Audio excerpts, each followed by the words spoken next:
Como prever o próximo passo de um assassino em série, de um serial killer? Onde buscar informações? Como conectar uma vítima com a outra? E o principal, em quem acreditar? No caso de reais de hoje, a gente vai contar a história dos meninos emasculados do Maranhão. E aí, galera, tudo bem com vocês? Como é que tá por aí essa semana? O caso de hoje é um caso muito famoso e também muito perturbador, que aconteceu nos anos 90 no Brasil. E vocês me pedem muito casos brasileiros, e o de hoje, além de ser muito pedido, é também um caso brasileiro como vocês gostam. Então, não deixa aí de compartilhar e de sempre, né, engajar aqui para eu poder trazer cada vez mais casos brasileiros. Mas antes da gente começar o caso de hoje, essa história de hoje, eu quero conversar sobre uma coisa muito importante com você. E para falar desse assunto, eu vou ler um relato que eu encontrei na internet muito interessante, que eu vou deixar o link na descrição.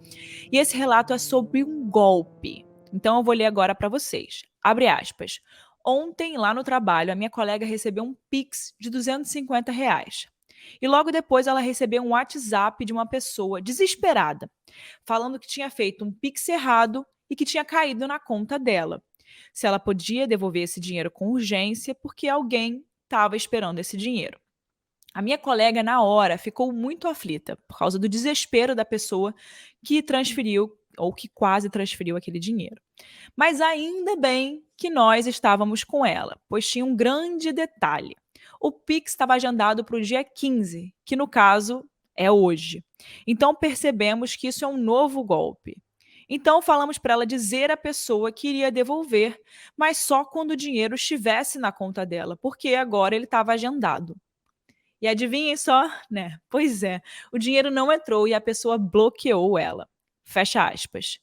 Enfim, li aí esse relato para vocês, porque esse é o recado que eu quero trazer para vocês hoje, que é um recado de amiga. Cuidado, muito cuidado com as informações que você compartilha na internet. E muito mais do que isso, com quem você compartilha.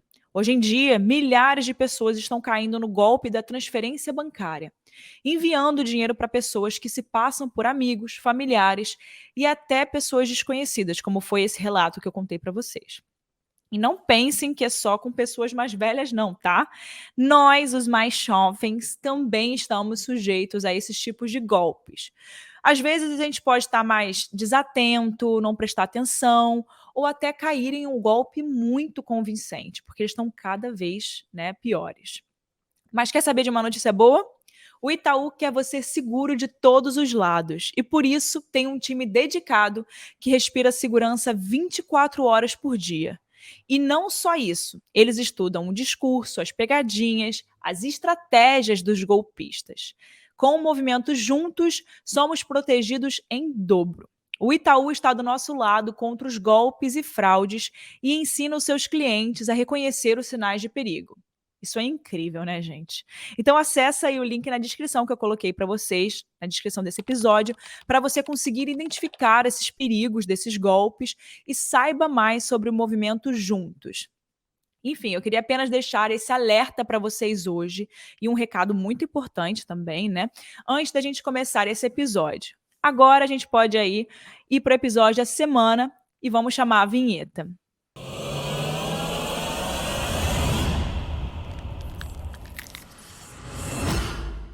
O caso de hoje é um caso brasileiro muito conhecido dos anos 90 e também nos anos 2000. A gente está falando nesse episódio de um caso de um serial killer brasileiro. E por isso os crimes que serão contados hoje têm um certo nível aí de, né, pesado, é um pouco pesado. E podem gerar gatilho em algumas pessoas pela brutalidade, né, que eu vou contar aqui das coisas. Então, vocês já estão avisados. Quem quiser sair correndo, um beijo, vai escutar aí um podcast um pouco mais leve. No período de 1991 a 2003, a capital maranhense, São Luís, e os municípios vizinhos de Passo do Lumiar e São José de Ribamar tiveram como pano de fundo a existência de assassinatos de crianças entre 4 a 15 anos do sexo masculino, vítimas de perversidade.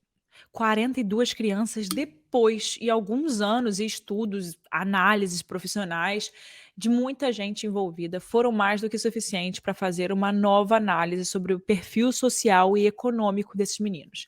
Eles faziam parte de famílias com perfis sociais de baixa renda. E grande parte das vezes essas famílias ficam aí, né, com muita vulnerabilidade, né, elas são famílias mais vulneráveis. Então era 10 de dezembro de 91. Os jornais diziam que mais uma criança, a quarta vítima naquele ano, tinha sido encontrada morta. As autoridades suspeitavam de um tarado estripador, porque mutilava suas vítimas retirando os órgãos genitais. No ano seguinte, em maio de 92, Bernardo Rodrigues Costa foi encontrado morto, nas mesmas condições. O assassino tinha copiado o modus operandi das outras crianças, mas parecia que depois desse episódio e da repercussão que esse episódio causou, o autor dos crimes resolveu dar uma pausa. Mas não por muito tempo, né? Claro, esses serial killers são sempre assim. Em 94, 2 anos depois, os crimes voltaram a acontecer. Algumas das crianças sequer eram encontradas, né, os corpos. A sorte passava a ser quando seus restos mortais eram achados. Assim, as famílias conseguiam, pelo menos, ter algo para se despedir e para saber que aquela criança foi de fato morta, né? E que de fato não estava aí sendo procurada ainda. Enquanto isso acontecia, algumas pessoas eram denunciadas, presas, soltas, condenadas, absolvidas e assim por diante. Não tinha certeza alguma do que estava acontecendo, nem de quem é que estava por trás de tantos crimes. Os investigadores acabaram voltando atrás na hipótese de ser apenas um autor e passaram a crer que cada crime tinha uma pessoa diferente por trás de tudo. Isso fazia mais lógica, né, na mentalidade deles daquela época. E depois de tantas vítimas e nenhuma resposta que pudesse explicar o que estava acontecendo ou quem que estava fazendo tudo isso, o Centro de Defesa dos Direitos da Criança e do Adolescente realizou 2 denúncias contra o Estado brasileiro, diante da Comissão Interamericana de Direitos Humanos da OEA. E isso quer dizer, para simplificar aí, basicamente, que eles estavam dizendo que o Estado brasileiro era ineficiente em proteger essas crianças. Então a coisa estava, ó, tomando um degrau acima do que o Brasil poderia fazer. Então, opa, agora a gente não consegue fazer mais nada. Estavam meio que, né, admitindo isso. O jogo começa a mudar a partir do dia 10 de fevereiro de 2003. Uma criança de 4 anos de idade, Daniel Ferreira Ribeiro, filho de Domingos Ribeiro e Mônica Ribeiro, desaparece no bairro Jardim Tropical. O desaparecimento do menino tinha um mistério bem difícil de ser solucionado. Por volta de 1 hora da manhã, a criança dormia na mesma cama que o pai e o irmão. De 2 anos de idade, o irmão tinha. E o Daniel foi sequestrado sem que seu pai ou seu irmão percebessem. A família, num misto ali de esperança e desespero, espalhou fotos desse garoto pela cidade, tentando, né, vendo se alguém pudesse reconhecer o rosto dele e pudesse falar, ó, ver essa criança ali e tal, reconhecer o seu pai, indicasse ali alguma coisa, né? A polícia, por outro lado, estava tentando fazer o seu trabalho, ao mesmo tempo que tentava traçar um perfil desse criminoso super audacioso. Por conta da complexidade de toda essa história, o procurador de justiça convocou o Grupo Estadual de Combate às Organizações Criminosas para participar das investigações ao lado de um delegado de polícia, o João Carlos Amorim Diniz. E foi aí que, a partir dos estudos sobre esses crimes que envolviam as crianças, foi possível detectar um certo modus operandi mais certo, né?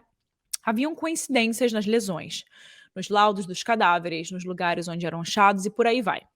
Além disso, foi possível estabelecer 3 linhas de investigações. A primeira tinha como propósito estudar os terreiros de Umbanda de São Luís, bem como os rituais e seus participantes, podendo identificar ali uma possível prática de crime de oferenda de sacrifício. A segunda linha buscava investigar uma seita chamada LUS, Lineamento Universal Superior, que era comandada por uma mulher chamada Valentina de Andrade. E com isso estudar as mesmas coisas que eu falei ali em cima no Umbanda, né? E por fim, a terceira seria buscar estudar se tinha alguma relação entre a seita LUS e os terreiros de Umbanda. Importante a gente falar também que naquela época sequer cogitava a presença de um serial killer na região. Ainda que os crimes parecessem muito né? Um parecia muito com o outro no modus operandi. Mesmo sem nenhuma vítima tendo presenciado algum dos acontecimentos, os investigadores se mantinham atentos em todos os veículos de informação, né? Eles iam atrás das famílias, das casas, tentavam investigar os locais do crime, mas nada surtia nenhum tipo de efeito. Então foi no dia 6 de dezembro de 2003, mais uma notícia. O adolescente Jonathan Silva Vieira, de 15 anos, desapareceu. Os delegados de polícia entraram em ação e foram descobrir com pessoas próximas, né, quais seriam os últimos passos de Jonathan antes dele desaparecer. Foi Regiane Vieira, a sua irmã, que alertou aos policiais que o menino tinha saído com Francisco das Chagas para colher jussaras. Para quem não sabe, a jussara é uma fruta que se parece muito com o açaí, encontrada muito comum no Maranhão.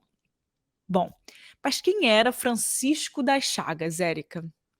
Francisco das Chagas nasceu em 1965 e cresceu em uma família completamente, assim, desregulada, se eu posso dizer, né?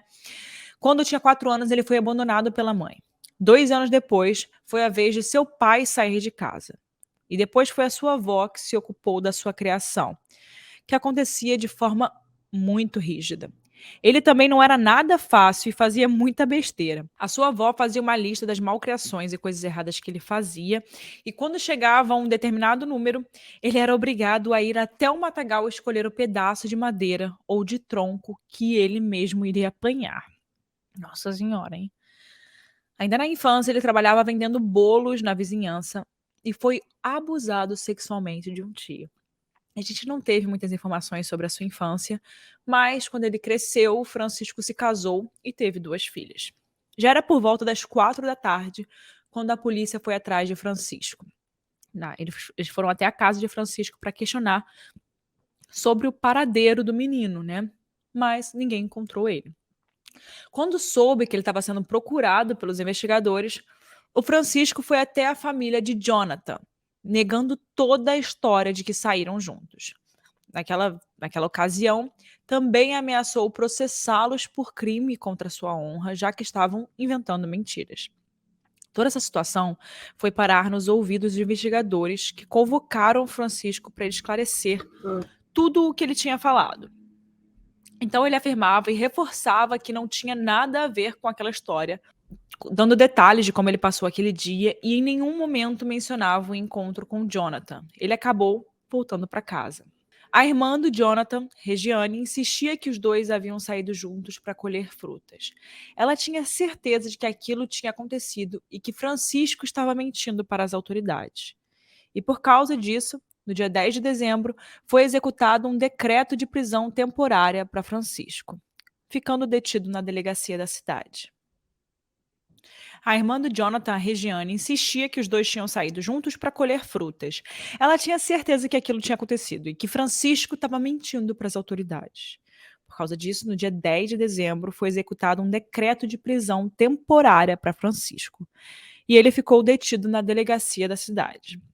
No seu depoimento, Chagas contou que tinha morado em Altamira, no Pará, durante a maior parte da sua vida. E, coincidentemente, ele estava na cidade de Altamira na época em que também ocorreram emasculações e mortes de crianças e adolescentes do sexo masculino, assim como na cidade de Santana, onde estava atualmente. Chagas também era namorado da tia de Daniel Ribeiro, a criança que estava desaparecida na cidade. Isso, claro, acabou gerando interesse, né, maior sobre Chagas, que passou a ser investigado com mais detalhes pelos policiais. No dia 16 de janeiro de 2004, enquanto caçava nas matas do povoado de Santana, um homem encontrou os restos mortais, basicamente eram ossos de uma pessoa, e na mesma hora ligou para a polícia. Ao lado desses ossos, ele encontrou as roupas do que parecia ser um menino. E para a polícia, não tinham dúvidas, né? Era o Jonathan. Não precisava nem fazer o teste de DNA. As lesões ósseas por traumas na infância fizeram com que o corpo de Jonathan fosse identificado. Naquele mesmo dia, o Chagas foi denunciado por homicídio e ocultação de cadáver, mas ele continuava negando a sua participação no crime. As pessoas dentro da polícia que estavam encarregadas de investigar a vida de Chagas descobriram a sua presença nesses locais, a sua área de trabalho, os terrenos invadidos, os lugares onde ele morou e os locais da morte. Enfim, foi realizada uma geografia criminal desse caso, onde nessa geografia eles descobriram que o Chagas estava associado a todos aqueles sumiços das crianças. Porque era mais ou menos assim: ou ele trabalhava naquele lugar próximo daquela região, na época, né, próximo ao local onde o corpo foi encontrado, ou a vítima pegava um ônibus na rua onde ele morava, coisas desse tipo. Uma outra coisa das investigações é que o Chagas costumava ser visto tirando madeira dos matagais, na mesma localidade onde muitos dos corpos haviam sido encontrados. A casa de Chagas também foi investigada. Alguns objetos foram apreendidos pelos policiais, como roupas, que inclusive tinham os mesmos cortes das roupas das crianças assassinadas. Dias depois, um adolescente de 12 anos, Rodolfo de Lemos Pereira, vizinho e amigo de Chagas, prestou depoimento na delegacia de homicídios e ele contou sobre o mau cheiro que saía da casa de Chagas, como se tivesse algum animal morto ali dentro. Ele ainda disse que esse cheiro era tão forte que o Chagas também exalava esse mesmo fedor. O Rodolfo também reconheceu um estilingue, cujo dono era seu amigo, né, uma das vítimas daquela cidade. E se vocês acham que isso já diz muito sobre a autoria do crime, imaginem só o fato de dias mais tarde os policiais encontrarem na casa de Chagas uma bolsa escrotal e uma traqueia. Inconformados com aquilo, né? Os investigadores liberaram uma escavação no terreno e encontraram, mais ou menos a 70 centímetros de profundidade, alguns ossos humanos em sacos plásticos. Alguns momentos depois, no fundo da casa, eles encontraram mais um saco cheio de ossos e roupas, que seriam de Daniel Ribeiro, um menino que tinha desaparecido há algum tempo atrás. Vocês lembram? As roupas de Chagas eram encontradas junto a vários desses ossos, mas o Chagas insistia em sua defesa, negando que tudo o que estava acontecendo não era verdade. Falou até que o terreno onde sua casa foi construída poderia ter sido um cemitério antes. A polícia decidiu interrogá-lo mais uma vez, mostrando as suas roupas que foram encontradas junto com esses ossos e trazendo Chagas para um lado emocional, esclarecendo as consequências caso ele se recusasse a confessar esse crime, inclusive para as suas filhas menores de idade, a Aline e a Thaís. Talvez por essa manobra emocional completamente estratégica, né, das investigações, o Francisco Chagas resolveu ceder e ele confessou tudo o que ele tinha feito. Ele narrou com tristeza a morte de todos os meninos, dando detalhes aos investigadores, tudo, né, do passo a passo brutal dos seus crimes. A polícia achou melhor que ele fosse até os lugares para ativar a memória e assim dar mais detalhes ali que pudessem ajudar a polícia. E assim ele fez. Ele foi lá detalhando na ordem cronológica que fazia sentido para sua memória. O Chagas confessa também que só depois de matar as vítimas é que ele arrancava as genitais e violentava os meninos com coito anal. Meu Deus. Chagas também foi questionado sobre os crimes de Altamira, mas na hora ele negou. Depois ele disse que não lembrava muito bem. E quando foi instaurado o inquérito policial, tanto pela Polícia Civil quanto pela Polícia Federal de Altamira, o Chagas foi levado até lá para que ele percorresse os lugares. Da mesma forma que a polícia fez aqui no Maranhão, né? E ele acabou confessando também os crimes. O Francisco Chagas emasculou a maioria das crianças e adolescentes. Então, ele retirou suas mãos e dedos e violentou sexualmente depois das suas mortes. Ele dizia que fazia isso em obediência a uma aparição, que dizia exatamente como se daria cada morte. Essa aparição, segundo ele, vestia roupas brancas e ficava flutuando, sem tocar o chão. Essa visão era responsável por fazer as vítimas não resistirem ao poder de Chagas e também fazia com que nenhuma delas reagisse. Ao todo, somam-se 42 homicídios e 3 lesões corporais caracterizadas por emasculação com sobrevivência, em meninos de 4 a 15 anos. E sim, meus amigos, essa história que eu estou contando aqui para vocês hoje é um caso de serial killer brasileiro. Um serial killer se configura tanto por seu modus operandi, quanto por outras características que seriam pouco afeto, né, para as outras pessoas, não expressam nenhum comportamento amoroso e não ficam nervosos nem emocionados com facilidade e não expressam, né, reação de culpa. As circunstâncias desses desaparecimentos e mortes acabam por denunciar a situação de pobreza vivenciada por essas famílias. Comparativamente, entre os meninos, havia muitos casos onde o crime tinha acontecido no momento em que estavam executando algum tipo de trabalho infantil para ajudar em casa, para poder contribuir na renda da família, né? Ou talvez em situação de rua. Francisco passou por vários julgamentos até chegar à sua pena atual, de 385 anos. Atualmente ele tem 57 anos e se encontra na unidade prisional de São Luís, em regime fechado. Bom, o caso de hoje foi muito forte, né? Como que Francisco Chagas conseguiu ficar tantos anos solto, né? Enganando a polícia e saindo ileso de todos aqueles crimes e continuou tirando a vida de tantas crianças e adolescentes, né? Bom, eu quero falar a minha opinião sobre esse caso, mas antes eu vou colocar aqui o áudio da Hannah, onde ela traz a informação a respeito de uma notícia que circulou por aí, de que o Chagas tentou fugir da prisão. Será que ele conseguiu? E aí, ouvintes do Casos Reais, tudo bem com vocês? No episódio de hoje, a gente está trazendo a história do serial killer Francisco das Chagas. Ele ficou conhecido pelo caso dos meninos emasculados do Maranhão, e eu descobri uma informação sobre o Francisco depois que ele foi preso e condenado. Ele tentou fugir do presídio de segurança máxima, que fica em São Luís do Maranhão, na cidade de Pedrinhas.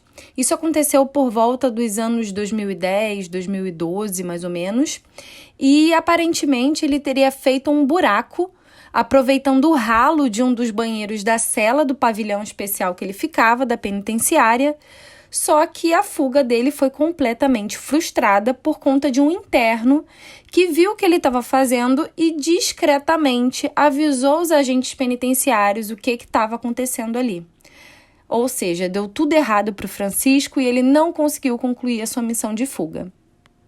Enfim, se você chegou até aqui, tira um print aí da sua tela e marca a gente nos stories lá no meu Instagram, @erica_com_k, Mirandas, com S no final. E vamos aí mandar para todo mundo, vamos compartilhar. Se você chegou até aqui, não se esqueça de avaliar a gente, isso é muito importante. Enfim, vocês sabem que eu tenho que dar minha opinião agora. Gente, como é que eu vou dar minha opinião nisso? Como é que eu dou minha opinião nisso, né? Minha opinião é que realmente eles foram muito certos ali quando eles chamaram uma equipe melhor, né? Uma equipe acima daquela equipe que estava trabalhando na investigação, porque a gente tem que realmente assumir quando, enfim, aquela cidade ou aquela equipe não tem os recursos ou não conseguiu solucionar um caso. Então, acho isso muito importante, porque isso faz com que as coisas entrem em controle, né? Você está controlando uma situação. Realmente estava saindo de controle. Ele estava matando, matando, matando sem freio. E ele ia continuar fazendo. É muito doido isso. Então, eu realmente acho muito importante no trabalho da polícia, né, perceber quando você não tem mais recursos ou quando você não consegue, né, fazer algo e tentar pedir ajuda, né, acima de você. Enfim, quero saber a opinião de vocês também com essa parte. Ó, e muitas pessoas podem não saber o que significa emasculação. Então eu trouxe aqui para vocês a definição de emasculação, tá? Emasculação é o ato de extirpação, de tirar a genitália externa masculina, né? É o piu-piu e o escroto, né, com seu conteúdo, testículos, enfim, a gente vai tirar ali a parte de baixo do homem. Enfim, a pessoa perde a capacidade de reproduzir, enfim. E a emasculação humana ela foi usada ali na antiguidade, no processo de guerra, porque eles faziam isso com prisioneiros que sofriam esse tipo de mutilação, né, como uma forma de castigo, né. Enfim, isso foi considerado um crime de guerra. Muitas pessoas, às vezes a gente acha que as pessoas sabem o que significa e é bom a gente trazer, porque nem todo mundo sabe o que significa, né. Mas enfim, gente, não tenho opinião para dar esse caso, é um caso que, infelizmente, tirou muitas vidas antes que ele fosse, né, de fato parado. Muito mais do que ele ficar preso, a questão não é nem ele só ser preso, é parar uma pessoa dessa, né? Antes que ela tire mais vidas de mais crianças. E não foi esse caso, né? Ele ficou muito tempo solto, ele conseguiu tirar a vida de muitas crianças. Mas, graças a Deus, ele tá aí nas jaulas e não vai sair de lá, vai ficar ali 300 anos, graças a Deus, uma pena de morte, sem ser pena de morte, né? É uma life in prison, né? Ele realmente não vai conseguir sair da prisão, não tem como ele sair da prisão. E ainda bem, né? Ainda bem que ele tá lá preso e que não vai tentar fugir da prisão. Então é isso. Vejo vocês no próximo episódio. Até semana que vem.